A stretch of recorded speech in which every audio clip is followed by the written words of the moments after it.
నమస్తే, welcome to special discussion ప్రజారోగ్యం. దేశంలో చూసుకున్నట్టయితే ప్రజారోగ్యం ఇప్పుడు ఎలాంటి పరిస్థితిలో ఉంది? కరోనాతో చాలా అంశాలు బయటపడడం జరిగింది. గతంలో చూసుకున్నట్టయితే ప్రభుత్వ ఆసుపత్రులు, అలాగే చూసుకున్నట్టయితే ప్రైవేటు ఆసుపత్రులు అంటూ ఒక ఇండికేషన్ ఉండేది, ఒక సర్కిల్ ఉండేది. అంటే చూసినట్టయితే ప్రైవేట్ ఆసుపత్రుల్లోకి ఎక్కువ మంది ప్రజలు వెళ్ళేవారు, ప్రభుత్వ ఆసుపత్రుల వైపు చూసేవాళ్ళు గారు. ప్రభుత్వం కూడా ప్రజారోగ్యాన్ని పట్టించుకున్న పాపాన పోలేదు. అలాగే చూసుకున్నట్టయితే పూర్తిగా ప్రైవేటు పరం చేయడం జరిగింది. పేదవారు, మధ్యతరగతి వారు మాత్రమే ప్రభుత్వ ఆసుపత్రులకు వెళ్ళాల్సిన పరిస్థితి వచ్చింది. దాంతో ప్రభుత్వం కూడా దానిపై పెద్దగా శ్రద్ధ పెట్టలేకపోయింది. అయితే ప్రస్తుత పరిస్థితుల్లో చూసుకున్నట్టయితే కరోనా వైరస్ కారణంగా ఇప్పుడు పనిచేస్తున్న వాళ్ళంతా కూడా ప్రభుత్వ వైద్యులు, ప్రభుత్వ ఆసుపత్రులు మాత్రమే పనిచేస్తున్నాయి. ప్రైవేటు ఆసుపత్రులు అయితే ఇప్పుడైతే కరోనా వైద్యంలో ఎక్కడ కూడా భాగస్వామ్యం పంచుకోవట్లేదు. అసలు ప్రభుత్వాలు ఎందుకు ప్రజారోగ్యాన్ని నిర్లక్ష్యం చేశాయి? విదేశాల్లో చూసుకున్నట్టయితే ప్రజారోగ్యానికి చాలా ఇంపార్టెన్స్ ఇస్తారు, ప్రాథమిక బాధ్యతగా భావిస్తారు. దేశంలో అలాంటి పరిస్థితులు లేవు. అంటే పేదవాళ్లకు అవసరమైన వైద్య సదుపాయాలు అందించే పరిస్థితుల్లో ప్రభుత్వాలు లేరు. దీనికి కారణం ఏంటి? అసలు ప్రభుత్వాలు ఎందుకు తప్పించుకుంటున్నాయి? ఈ విషయాలు మనతో డిస్కస్ చేయడానికి క్రాంతి కుమార్ ఉన్నారు, Avinash group of institutions. Hello Kranthi Kumar గారు. చూసుకున్నట్టయితే మనం అంటే కరోనాతో చాలా విషయాలు బయటపడడం జరిగింది. ముఖ్యంగా చూసుకున్నట్టయితే గతంలో చాలామంది ప్రైవేటు ఆసుపత్రుల వైపు పరుగులు పెట్టేవారు. ఇప్పుడు కరోనా వైరస్ కారణంగా ప్రభుత్వ ఆసుపత్రులని రెండో స్థాయిలోకి వెళ్ళిపోయి కేవలం ఇప్పుడు పనిచేస్తున్న డాక్టర్లు, హాస్పిటల్స్ పూర్తిగా గవర్నమెంట్ హాస్పిటల్లే. అంటే గవర్నమెంట్ హాస్పిటల్ను ఇంతకాలం ప్రభుత్వాలు ఎందుకు నిర్లక్ష్యం చేశాయని మనం అనుకోవచ్చు. మీరు చెప్పినట్టుగా అసలు ప్రభుత్వ ఆసుపత్రులు అనేది అసలు ప్రజలు పట్టించుకునేవాళ్ళు కాదు. ఎందుకంటే గవర్నమెంట్స్ కూడా వాటి మీద శ్రద్ధ వహించలేదు.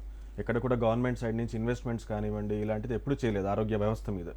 మనం చూసుకుంటే కూడా జీడిపిలో 1.6% ప్రభుత్వము ఆరోగ్యానికి కేటాయించింది. ఇది చాలా తక్కువ. ప్రపంచ యావరేజ్తో తీసుకుంటే ఇది చాలా తక్కువ. అన్నిటికంటే వరల్డ్లో లీస్ట్ ఒక developing nation or developed nation least investment చేస్తుంది ప్రజారోగ్యం మీద ఏది అంటే Singapore. And it is investing 2.2% of its GDP. అదే అమెరికా మనం అంటాం అది అగ్రరాజ్యము, దాని తర్వాత క్యాపిటలిస్ట్ కంట్రీ అని చెప్పేసి అంటాము. అక్కడ 15% ఇన్వెస్ట్ చేస్తుంది. కానీ అన్ఫార్చునేట్లీ మన ఇండియా వచ్చేసి ఓన్లీ 1.6% ఇన్వెస్ట్ చేస్తుంది. అది కూడా 2019లో తీసుకుంటే అది 1.5% ఉంది. ఈ ఇయర్ అది 1.6%కి వెళ్ళింది. అండ్ ఈవెన్ గవర్నమెంట్ కూడా ఏం చెప్పిందంటే నేషనల్ హెల్త్ ప్లాన్ కింద 2025కి దీన్ని 2.5% చేస్తాము అని చెప్పేసి అంది. ఆ 2025కి తీసుకుంటే ఎన్నో సర్వేస్, ఎన్నో రీసెర్చ్ ఆర్టికల్స్ బేస్ మీద తీసుకుంటే ఆ 2025కి వరల్డ్ యావరేజ్ వచ్చేసి 6% ఆఫ్ జీడిపి అవుతుంది. అప్పుడు మనది 2.5% అవుతుంది. సో ఎక్కడ కూడా పొంతన ఉండదు, ఎక్కడ కూడా మ్యాచింగ్ ఉండదు అసలు కంప్లీట్లీ. అండ్ ఇప్పుడు తీసుకుంటే ఇప్పుడు ఈ పరిస్థితుల్లో కరోనా వచ్చిన ఈ పరిస్థితుల్లో ప్రభుత్వం దీని మీద చాలా ఇన్వెస్ట్మెంట్ చేయాలి. ఎందుకంటే ప్రైవేట్ హాస్పిటల్స్ ఏవి కూడా ఈ టైంలో ఎక్కడ కూడా అవి రాలేదు, ముందరికి రాలేదు. ఎక్కడ ఈ సిచ్యువేషన్లో గవర్నమెంట్కి హెల్పింగ్ హ్యాండ్గా కానీ అట్లా రాలేదు. ఓన్లీ ఏంటంటే we have diagnostic centres, private diagnostic centres వచ్చాయి టెస్టింగ్ చేయడానికి. కాకపోతే ఆసుపత్రుల విధంగా ఏది రాలేదు. అండ్ డాక్టర్స్ కూడా నాకు తెలిసి ఎక్కువ మంది వచ్చి ఉండరు. ఎందుకంటే అన్ని గవర్నమెంట్ హాస్పిటల్సే ఉన్నాయి. ఫర్ ఎగ్జాంపుల్ ఇప్పుడు మన తెలంగాణ హైదరాబాద్ తీసుకుంటే గాంధీ హాస్పిటల్, అక్కడ మొత్తం కూడా గవర్నమెంట్ డాక్టర్సే ఉన్నారు. సో ఇప్పుడు మళ్ళీ ప్రజలకి గవర్నమెంట్ హాస్పిటల్స్, దాని తర్వాత ప్రభుత్వ ఆరోగ్య వ్యవస్థ, దాని తర్వాత ప్రభుత్వానికి కూడా ప్రభుత్వం యొక్క ఆరోగ్య వ్యవస్థ ఎంత పటిష్టంగా ఉండాలి ఇలాంటి వాటిని ఎదుర్కోవడానికి. ఎందుకంటే ఈ కరోనాతో ఆగదు. మనం ప్రీవియస్గా తీసుకుంటే కొన్ని ఇయర్స్ బ్యాక్ ఎబోలా వచ్చింది, దాని ముందర నిఫా వైరస్ వచ్చింది, దాని తర్వాత సార్స్ వచ్చింది.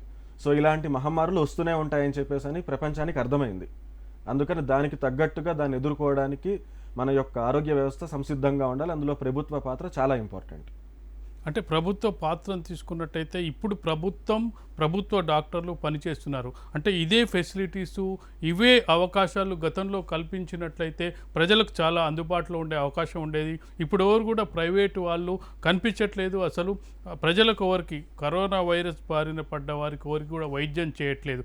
అంటే ఇందరికి గతంలో అంటే మనం విశ్లేషించినట్టయితే గతం నుంచి ఇప్పటి వరకు చూసుకున్నట్టయితే ఎందుకు ఈ విధంగా జరిగిందంటారు?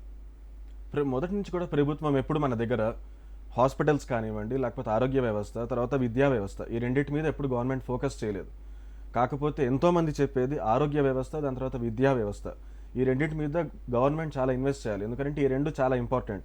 ఒక రకంగా చెప్పాలంటే ఒక దేశ భవిష్యత్తుని, దాని తర్వాత దేశం యొక్క భవితవ్యాన్ని డిసైడ్ చేసేది 2 ఫ్యాక్టర్స్. అండ్ అన్ఫార్చునేట్గా ఇండియా అసలు ఎప్పుడు కూడా దీని మీద ఫోకస్ చేయలేదు. ఒక రకంగా చెప్పాలంటే ఇప్పుడు ఎడ్యుకేషన్ ఇన్స్టిట్యూషన్స్ తీసుకుంటే నేను పేర్లు చెప్పాల్సిన అవసరం లేదు, ఎంతోమంది రాజకీయ నాయకులు కూడా అందులో ఇన్వెస్టర్స్గా ఉన్నారు.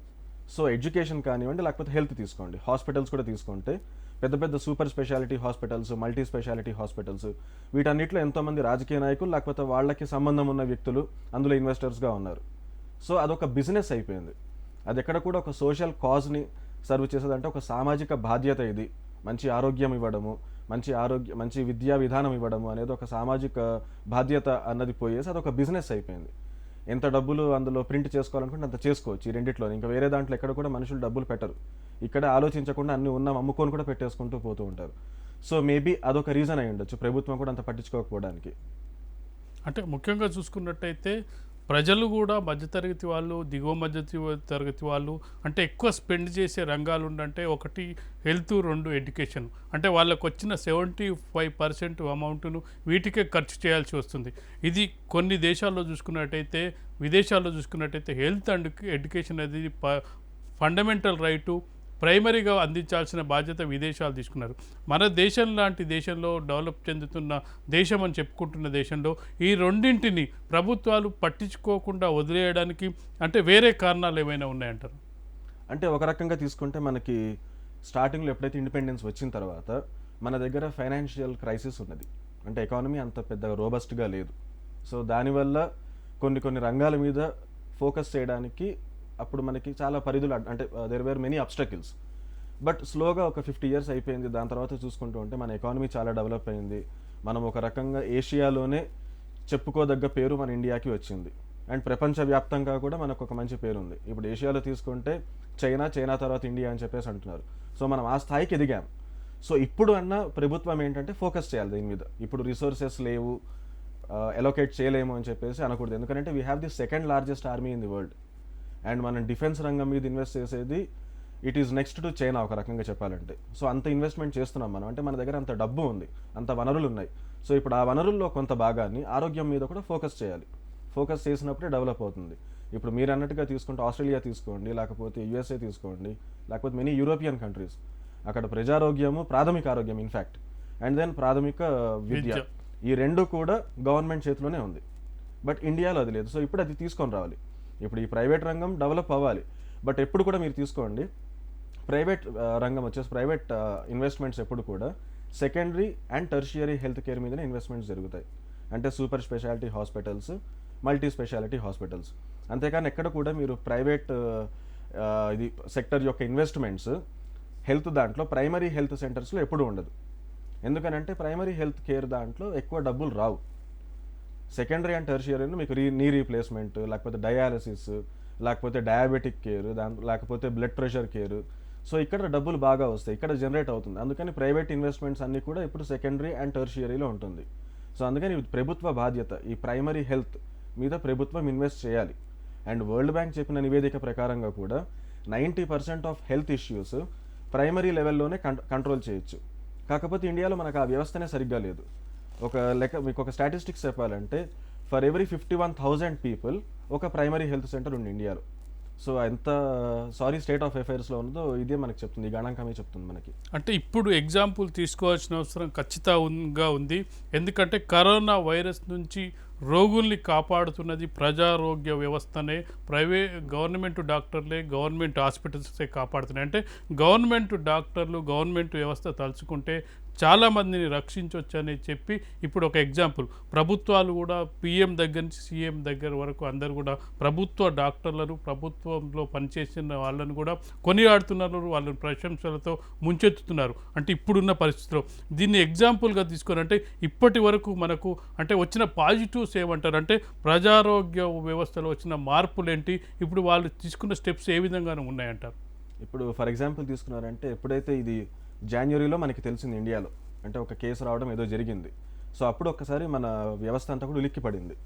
సో వెంటనే గవర్నమెంట్ ఒక రకంగా చెప్పాలంటే చాలా బాగానే హ్యాండిల్ చేసింది. ఎందుకంటే ప్రపంచ దేశాలు ఎంతోమంది నిపుణులు ఏమనుకున్నారంటే ఎన్నో డెవలప్డ్ నేషన్స్లోనే దీన్ని హ్యాండిల్ చేయలేకపోతున్నారు, ఇండియాలో ఇంతకంటే ఎక్కువ మరణాలు ఉంటే ఒక మరణ మృదంగం వాయిస్తుంది కరోనా వైరస్ అని చెప్పేసి అన్నట్టుగా అనుకున్నారు. కానీ వాటన్నిటిని తిప్పికొడుతూ మనం చాలా బాగా హ్యాండిల్ చేసాం.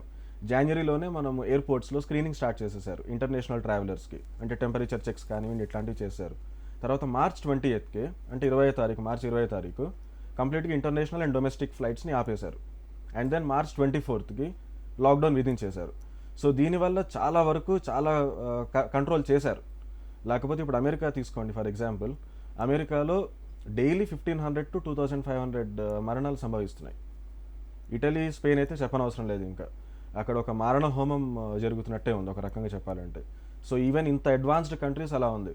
కాకపోతే ఇండియా ఇలాంటి వీక్నెసెస్ ఉన్నా కూడా హెల్త్ సిస్టంలో ఇంత బాగా కంట్రోల్ చేయగలిగింది. కాకపోతే ఇప్పుడు ఈ లాక్డౌన్ ఒక్కసారి తీసేసిన తర్వాత మటుకు చాలా ప్రాబ్లమ్స్ ఉంటాయి. సో దానికి నాకు తెలిసి ప్రభుత్వం కూడా దాని గురించి ఆల్రెడీ చాలా ప్లాన్స్ చేసి ఉండాలి. ఫర్ ఎగ్జాంపుల్ ప్రైమరీ హెల్త్ కేర్ని ఇంప్రూవ్ చేయడం కానివ్వండి, టెస్టింగ్ కెపాసిటీస్ని పెంచుకోవాలి. ఇప్పటికి కూడా మనం తీసుకుంటే టెస్ట్ పర్ మిలియన్ అని చెప్పేసి అంటాం. ఇండియాలో టెస్ట్ పర్ మిలియన్ తీసుకుంటే ఇట్ ఈస్ 864 నిన్నటి వరకు చూసుకుంటే. అదే అమెరికా తీసుకుంటే 23,000 అండ్ ఇజ్రాయెల్ తీసుకుంటే 43,000. సో వాళ్ళు అందుకని అంత బాగా ఇజ్రాయెల్ తీసుకుంటే ఫర్ ఎగ్జాంపుల్ ఇజ్రాయెల్ చాలా బాగా కంట్రోల్ చేస్తున్నది. అమెరికా ఏంటంటే వాళ్ళు లాక్డౌన్ విధించలేదు. ప్రజలు ఏంటంటే వాళ్ళకి అంత సామాజిక స్పృహ లేదు, వాళ్ళకి హక్కులకి తర్వాత బాధ్యతలకి తేడా అంటే తెలియకుండా పోయింది. ఇప్పుడున్న పరిస్థితుల్లో మీ దగ్గర ఉన్న రికార్డ్స్ ప్రకారం చెక్ చేసుకుంటే అంటే ఈ ప్రజారోగ్య వ్యవస్థలో అంటే ఎలాంటి మార్పులు రావాలన్నట్టు ఇప్పుడున్న వ్యవస్థలో ఒక డాక్టర్ ఎంతమందికి అందుబాటులో ఉండని మీ దగ్గర రికార్డు ఉందంట. యాక్చువల్గా మనకి వరల్డ్ హెల్త్ ఆర్గనైజేషన్ ఇచ్చిన దీని ప్రకారంగా ఫర్ ఎవ్రీ 1000 పీపుల్ ఒక డాక్టర్ ఉండాలి. కానీ ఇండియాలో తీసుకుంటే ఇప్పటికి కూడా 11,000 చేంజ్ ఉంది. So already world health organisation ఇచ్చిన దీని ప్రకారంగా కూడా మన దగ్గర డాక్టర్ పీపుల్ రేషియో లేదు. అండ్ ఈ రేషియో ఏదైతే ఉందో అది కూడా చాలా లాప్ సైడెడ్గా ఉంది, అంటే సమానత లేదనమాట, అసమానతలు ఉన్నాయి. ఫర్ ఎగ్జాంపుల్ ఇప్పుడు అర్బన్ ఏరియాస్లో మనకి డాక్టర్ అవైలబిలిటీ చాలా ఎక్కువ ఉంది. అదే మీరు ఏజెన్సీ ప్రాంతాలకు వెళ్ళాలనుకోండి అసలు అక్కడ డాక్టర్సే లేరు. ఇప్పుడు ప్రైమరీ హెల్త్ సెంటర్ తీసుకుంటే 46% ఆఫ్ ప్రైమరీ హెల్త్ సెంటర్స్లో డాక్టర్స్ అవైలబిలిటీ లేదు దాదాపుగా. అండ్ డాక్టర్స్ ఉన్నా కూడా ఒక సెంటర్ ఒక డాక్టర్ అంతే. సో ఓన్లీ అవైలబిలిటీ కూడా అర్బన్ ఏరియాస్. ఇన్ఫాక్ట్ డాక్టర్స్ తీసుకున్నా కూడా రూరల్ ఏరియాస్లోకి ఏజెన్సీ ప్రాంతాల్లోకి వెళ్ళడానికి వాళ్ళు సుముఖత చూపించరు. సో అదో ఒక పెద్ద ప్రాబ్లం మన దగ్గర. అంటే ముఖ్యంగా చూసుకున్నట్టయితే ప్రైమరీ హెల్త్ సెంటర్స్ని డెవలప్ చేయాల్సిన అవసరం ఉంది.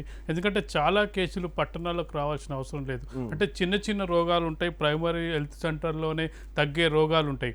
అవి చాలా ముదిరి పాకాన పడిన తర్వాత పట్టణాలకు వచ్చినట్టయితే వాళ్ళు భరించలేని స్థితిలో ఉన్నారు. అంటే ఫ్యూచర్ అంటే ప్రజారోగ్య వ్యవస్థ ఫ్యూచర్లో ఆఫ్టర్ కరోనా ఎలా ఉండే అవకాశం ఉంది, ఎలా ఉంటే బాగుంటుంది అంటారు? ఎలా ఉంటే బాగుంటుంది అంటే ఒకటి కమ్యూనిటీ మెడిసిన్ అని చెప్పేసి ఒక కోర్స్ ఉంటుందండి. ఆఫ్టర్ ఎంబీబీఎస్ చేస్తారనమాట, ఎంబీబీఎస్లో కూడా ఉంటుంది వాళ్ళకి. సో యాక్చువల్గా ఈ కమ్యూనిటీ మెడిసిన్ ఎవరు చదవరు. ఇప్పుడు పోస్ట్ గ్రాడ్యుయేషన్లో కమ్యూనిటీ మెడిసిన్ చూస్ చేసుకునేది ఎవరంటే వేరే ఆప్షన్స్ రాని వాళ్ళు, అంటే మిగిలిపోయిన వాళ్ళు, లేకపోతే ఇష్టం ఉన్న వాళ్ళు దాని మీద. కాకపోతే ఈ కమ్యూనిటీ మెడిసిన్ ఎందుకు అంటే ఇప్పుడు ఫర్ ఎగ్జాంపుల్ ఈ వరల్డ్ హెల్త్ ఆర్గనైజేషన్, లేకపోతే రెడ్ క్రాస్ తీసుకోండి, లేకపోతే మెడిసిన్ సైన్స్ ఫ్రాంటియర్స్ అని చెప్పేసి ఇంకొక ఆర్గనైజేషన్ ఉంది. వీటన్నిటిలో కూడా ఈ మహమ్మారులు ఎలా వ్యాప్తి చెందుతున్నాయి, ఒక్కొక్క కమ్యూనిటీలో ఏమేమి డిజీజెస్ వస్తున్నాయి, దాన్ని అక్కడే ఎట్లా అరికట్టచ్చు. సో ఇదంతా ఫీల్డ్ లెవెల్లో దీని మీద రీసెర్చ్ చేసేది, వర్క్ చేసేది ఈ కమ్యూనిటీ మెడిసిన్ చదువుకున్న వాళ్ళు. సో అది చాలా ఇంప్రూవ్ చేయాలి అండ్ ఎంకరేజ్ చేయాలి గవర్నమెంట్ దాన్ని, ఆ కోర్స్ని టేకప్ చేయమని చెప్పి ఎంకరేజ్ చేయాలి. దాని తర్వాత మనకి హెల్త్ మేనేజ్మెంట్ ఇన్ఫర్మేషన్ సిస్టమ్స్ అని చెప్పి కాన్సెప్ట్ తీసుకొచ్చింది గవర్నమెంట్. అది వే బ్యాక్ ఎప్పుడు 2005లో అలా తీసుకొచ్చింది. అది ఎందుకు అనేసి అంటే మొత్తం ఒక డేటాబేస్ మేనేజ్మెంట్ చేయడానికి, మొత్తం అంటే ప్రాథమిక ఆరోగ్య వ్యవస్థ నుంచి కూడా అంటే ఒక విలేజ్ లెవెల్ నుంచి రైట్ టిల్ నేషనల్ లెవెల్ ఒక డేటాబేస్ మెయింటైన్ చేయాలి. ఎందుకంటే సర్వేలెన్స్ ఉండాలి, ఎక్కడెక్కడ ఏమేమి వస్తున్నాయి, ఏవే వైరస్ వస్తున్నాయి, లేకపోతే ఎట్లాంటి వ్యాధులు వస్తున్నాయి. సో అది ముందరనే మనం పసిగట్టగలిగాము అని చెప్పేసి అంటే అది వ్యాప్తి చెందకుండా అరికట్టచ్చు అని చెప్పి. ఫర్ ఎగ్జాంపుల్ నైజీరియా ఎగ్జాంపుల్ తీసుకుంటే మీరు ఎబోలా వైరస్ వచ్చిందని చెప్పి మనకి నైజీరియాలో ప్రైమరీ హెల్త్ సెంటర్స్ ఫస్ట్ గుర్తించాయి. సో వాళ్ళంతా ఫస్ట్ స్టార్టింగ్లోనే గుర్తించేసరికి అది ఎక్కువ వ్యాప్తి చెందకుండా అన్ని దేశాలు కూడా స్టెప్స్ తీసుకోగలిగాయి. So that is the importance of ఒక primary health centers and primary health system అనమాట. సో ఇండియాలో కూడా అలా తీసుకొని రావాలి ఇప్పుడు దీని తర్వాత. అండ్ తర్వాత మనకి ఆయుష్మాన్ భారత్ కింద గవర్నమెంట్ ఏంటంటే హెల్త్ అండ్ వెల్నెస్ సెంటర్స్ని ప్లాన్ చేసింది. ఇదేంటంటే ఒక క్లస్టర్ ఆఫ్ 5,000 పీపుల్, ఒక 5,000 పీపుల్కి ఒక హెల్త్ అండ్ వెల్నెస్ సెంటర్ అని చెప్పి. అండ్ ఈ ప్రైమరీ హెల్త్ సెంటర్స్ని కూడా హెల్త్ అండ్ వెల్నెస్ సెంటర్స్గా కన్వర్ట్ చేయాలి అని చెప్పేసి అని ఒక మంచి అంబిషియస్ ప్లాన్ అది. ఎందుకంటే ప్రతి 5,000 మందికి ఒక హెల్త్ అండ్ వెల్నెస్ సెంటర్ ఉంది అని చెప్పేసి అంటే అక్కడ వచ్చే ఆరోగ్య సమస్యలు వాటిని అడ్రస్ చేయడానికి చాలా ఈజీ అవుతుంది. మీరు అన్నట్టుగా విలేజెస్ నుంచి సిటీ వరకు రాదు, ఆ ప్రైమరీ లెవెల్లోనే వాటిని అడ్రస్ చేయొచ్చు. కాకపోతే ఇక్కడ వచ్చిన ప్రాబ్లమ్స్ ఏంటంటే అంటే ఇంప్లిమెంట్ చేసే దగ్గర ప్రాబ్లమ్స్ ఏమొచ్చాయి, మనకి ఫండ్ ఎలొకేషన్ ప్రాబ్లం అయింది, and then human resource allocation కూడా ప్రాబ్లం అయింది. దాని తర్వాత కరెక్ట్ మానిటరింగ్ వ్యవస్థ లేదు. అంటే ఆన్ పేపర్ మంచి మంచి స్కీమ్స్ ఉన్నాయి కానివ్వండి, ఇంప్లిమెంటేషన్ గ్రౌండ్ లెవెల్కి వెళ్ళినప్పుడు అదంత బాగా జరగట్లేదు. సో ఆ మానిటరింగ్ వ్యవస్థ కూడా కరెక్ట్గా డెవలప్ చేయాలి. అంటే ముఖ్యంగా చూసుకున్నట్టయితే మనకు తెలిసి అంటే ఈ కార్పొరేట్ వ్యవస్థ ప్రభుత్వాలను నియంత్రిస్తుంది, ఇందువల్ల ప్రజారోగ్యం అలాగే ప్రభుత్వ ఆసుపత్రులు నిర్వీర్యం అవడానికి అవకాశం కలిగిందంటారా? అంతేనండి, కరెక్టే. అది ఈ ప్రైవేట్ వ్యవస్థ మీద ఎక్కువ ఫోకస్ చేయడము. అందుకని ఒక రకంగా చూసుకుంటే మనకి వీ హ్యావ్ 2 ఇండియాస్ ఉన్నాయండి మనకి. ఒక పక్కనేమో అసలు యాక్సెస్ కూడా లేదు హెల్త్ సిస్టమ్కి, అండ్ ఇంకో పక్కన తీసుకుంటే చాలా ఎక్కువ access. And India is famous, అంటే ఒక రకంగా చెప్పాలంటే India has become famous as a health tourism hub అనమాట. ప్రతి ప్రపంచ దేశాల నుంచి వాళ్ళ ఆరోగ్య సమస్యలు ట్రీట్మెంట్స్ కోసం ఇండియాకి వస్తున్నారు. And every year annually 200% increase ఉంటుంది రెవెన్యూస్ త్రూ హెల్త్ టూరిజం అని చెప్పేసి అని కొన్ని నివేదికలు చెప్పాయి. ఎందుకంటే మన దగ్గర మంచి మంచి మల్టీ స్పెషాలిటీ హాస్పిటల్స్ ఉన్నాయి, సూపర్ స్పెషాలిటీ హాస్పిటల్స్ ఉన్నాయి విత్ 5-star ఫెసిలిటీస్ ఒక రకంగా చెప్పాలంటే. అందుకని ప్రపంచ దేశాల నుంచి ఇక్కడికి వస్తున్నారు ట్రీట్మెంట్స్కి. But there is another India, వాళ్ళకి కనీసం నార్మల్ హెల్త్ ఒక హాస్పిటల్స్ కూడా వాళ్ళకి యాక్సెస్ లేదు. ఎక్కడికి వెళ్ళాలని చెప్పి చూసుకుంటారు. రాజస్థాన్లో కొన్ని ప్రాంతాల్లో ప్రైమరీ హెల్త్ సెంటర్కి వెళ్ళాలనేసి అంటే వాళ్ళు 20 కిలోమీటర్లు ప్రయాణం చేయాలి. సో అంత అధ్వానంగా ఉందన్నమాట సిస్టమ్. సో ఈ ప్రైవేట్ వ్యవస్థ మీద గవర్నమెంట్ ఏంటంటే వాళ్ళకి ఏదో కొన్ని కైండ్ ఆఫ్ ఇన్సెంటివ్స్ అట్లాంటివి ఇవ్వడం కాకుండా గవర్నమెంట్ తన బాధ్యతని గుర్తు చేసుకొని ఈ వ్యవస్థని డెవలప్ చేయాలి. ఇప్పుడు ఈ కరోనా వల్ల మనకి ఎలా ఉంటుందంటే రేపు పొద్దున్న లాక్డౌన్ తీసిన తర్వాత population movement from rural and urban areas జరుగుతూ ఉంటుంది. ఎందుకంటే చదువుకోవాలి అని చెప్పేసి అంటే విలేజెస్ నుంచి సిటీస్కే రావాలి, ఏదైనా ఉద్యోగాలు చేసుకోవాలంటే ఇక్కడికే రావాలి. సో ఇలాంటి టైంలో ఇంకోటి ఇప్పుడు ఫర్ ఎగ్జాంపుల్ ఈ గ్రెయిన్స్ కానివ్వండి, లేకపోతే మామిడి పండ్లే కానివ్వండి, సో అగ్రికల్చర్ ప్రొడ్యూస్ అంతా రూరల్ ఏరియాస్లో ఉంటుంది, అదంతా మళ్ళీ సిటీస్కి రావాలి. సో పాపులేషన్ మూవ్మెంట్ జరుగుతూ ఉంటుంది. దీనివల్ల డెఫినెట్గా ఈ వైరస్ యొక్క వ్యాప్తి విలేజెస్లో కూడా జరుగుతుంది. సో అక్కడ ఒక్కసారి విలేజెస్లోకి వెళ్ళింది అనేసి అంటే మనకున్న ఒక ఇలాంటి అధ్వానమైన ఒక ఆరోగ్య వ్యవస్థ, ప్రాథమిక ఆరోగ్య వ్యవస్థ, దీంట్లో ఇట్లాంటి సిచ్యువేషన్లో అక్కడ అసలు మనం దాని యొక్క వ్యాప్తిని అరికట్టలేకపోతాం. అందుకని డెఫినెట్గా ప్రతి బ్లాక్ లెవెల్లో మనకి టెస్టింగ్ సెంటర్స్ ఏర్పాటు చేయాలి. అండ్ ఈ బ్లాక్ లెవెల్ నుంచి డిస్ట్రిక్ట్ నుంచి స్టేట్ అండ్ నేషనల్ లెవెల్లో కూడా హెల్త్ మినిస్ట్రీలో ఒక నోడల్ ఏజెన్సీని ఏర్పాటు చేసి కంప్లీట్గా డేటాబేస్ మేనేజ్మెంట్ అనేది జరగాలి. అండ్ మనకి ప్రొఫెషనల్స్ తీసుకొని రావాలి డేటాబేస్ మేనేజ్ చేయడానికి. For example clinical database managers అని చెప్పేసి అంటారు. సో మనకి హెల్త్ మేనేజ్మెంట్ ఇన్ఫర్మేషన్ సిస్టమ్స్ ఏదైతే ఉందో దీంట్లో మనకి క్లినికల్ డేటాబేస్ మేనేజర్స్ని తీసుకొచ్చి దాన్ని సైంటిఫిక్గా హ్యాండిల్ చేయాలి డేటాని. అప్పుడే మనం ఒక్కసారి ఎక్కడన్నా మనకి హాట్స్పాట్స్ని గుర్తించడానికి ఉంటుంది.